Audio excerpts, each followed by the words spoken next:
Hi everyone. In our previous class, we were talking about Jacobo Arbenz and the revolution that was created by the CIA and the United States, the invasion that basically forced Arbenz out of his presidency. But one of the central elements that was crucial in that particular revolution was land and land distribution. So today we're going to be talking about setting the stage for revolution. We're going to basically be moving away from Guatemala and we're going to be looking at Central America itself. And one of the major reasons for it is because we're going to be talking about civil wars in Central America next. And one of the most important aspects of this is that land distribution and the distribution of wealth was a major issue within Central America. So we're going to be looking at two things today. We're going to, one, examine the land distribution in Central America in the 1960s to the 1980s. And two, we're going to analyze the limited land access and its impact on the peasants of Central America, meaning how limited or no access to land impacted the lives of the peasants and how that basically created or fueled ideas of revolution in Central America. What is important to note about Central America is that Central America, because of the policies that they were following, which were very neoliberal, the distribution of land was very unequal, meaning a group of people or companies managed large portions of agricultural land, and these agricultural lands were basically the best lands in each of these countries, where they would create massive plantations and they would be producing export crops, meaning banana, coffee, for example. And just to give you an idea, by 1960, 86% of the agricultural workforce, take a look at the workforce, owned little or no land. So we're talking about 86% of the people that were working on those farms had no land or had limited access to land. And just to give you also an idea, as I had stated, it was the big companies that took control of all of these lands, and it was the big companies as well and the rich or elites that were establishing and managing these companies and these farms. To give you an idea, in Honduras by 1960, 50% of the land was owned by 5% of the population. 5% of the population. Of that 50% of the land, only 10% was cultivated.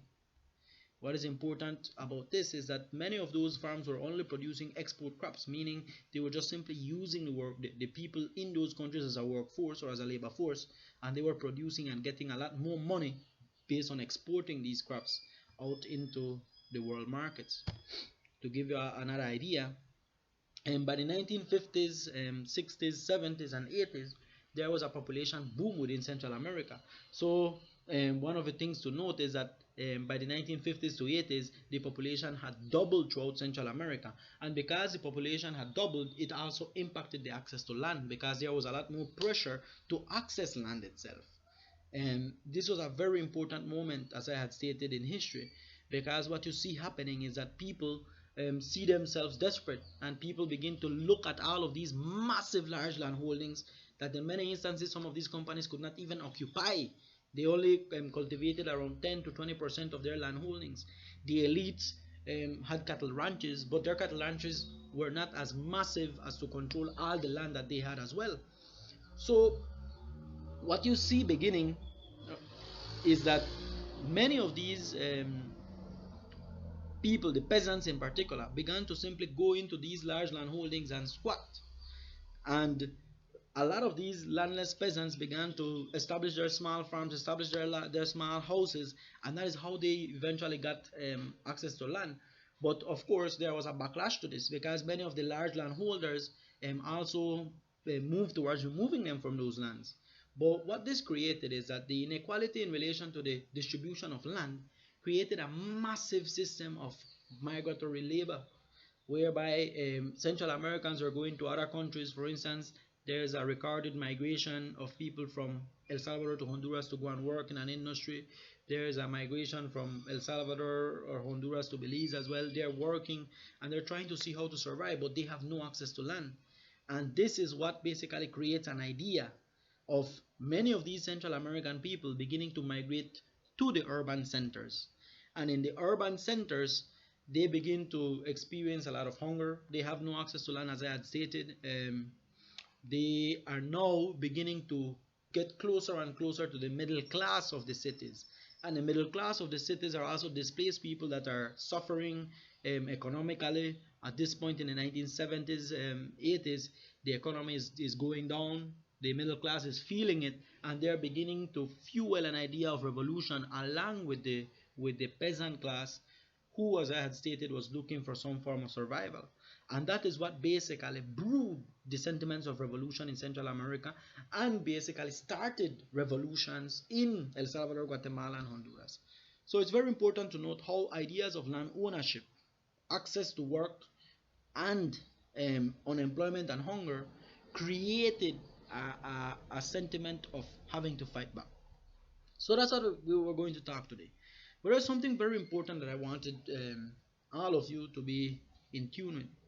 Um, as you know, land inequality is one of the major issues in Central America, up to today actually. But when we look at our politics as it relates to Belize as well, one of the things to note is that Belize also have or has um, large inequalities as it relates to access to land. So I want you to, one, research; two, I wanted to interview a person as well, an elder, it doesn't matter who, but I wanted to answer these three questions. So, how were laws used to prevent a class of people from getting land in Belize in the 1830s? I want to provide you as well with some readings in relation to this.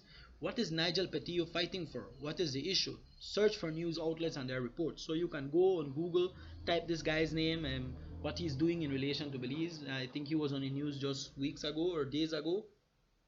What he's doing, why is he doing it, and how in a way it relates to what is happening in Central America, or what happened in Central America. And lastly, I wanted to interview an elder and summarize what are their opinions on the actions of Nigel Petillo in Belize today. So because I know it's a tripartite assignment that I'm giving you, it is a lot of work. I recognize that. I'm going to give you up to next week, Thursday, to submit this work. It's a very important work. I want you to take advantage of it. Good luck.